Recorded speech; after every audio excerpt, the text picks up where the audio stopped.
આ બધા દેશોમાં લોકો યુવાનીઓ કામ કરી રહ્યા છે. ત્યાંય છે, આ તો ટિકટોકરો ત્યાંય છે, ત્યાંય રીલ બનાવવાળા છે, નથી એવું નથી કહેતો, છે. પણ એક ચોક્કસ પ્રમાણમાં એક વર્ગ એવો પણ છે યુવાનોનો કે જે કન્સ્ટ્રક્ટિવ કામ કરી રહ્યો છે પોતાના દેશ માટે. આપણે શું કરીએ? મારો પોઈન્ટ એ છે, આપણે આજે યુગમાં જીવી રહ્યા છે, એમાં આપણું યુથ અથવા આપણી જે હું તો કહું છું ઓવરઓલ બધી જનરેશન, પણ યુવાનો વધારે, કારણ કે એ આવનારા સમયમાં એ દેશની ઘણી બધી સેક્ટર્સમાં એમની અલગ અલગ પોઝિશન ઉપર જવાબદારીઓ ઉપાડે.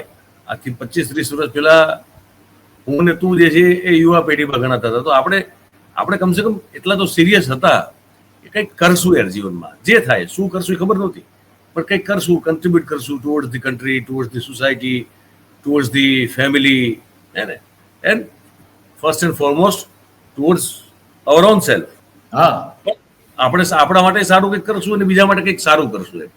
એટલે કન્ટ્રીબ્યુશન જે આપશું એ કન્સ્ટ્રક્ટિવ વેમાં, પોઝિટિવ વેમાં છે. આપણા મનમાં એવી વિચારણા રહેતી હતી. હવે મને ખબર નથી અત્યારની પેઢીના મનમાં શું છે શું નહીં.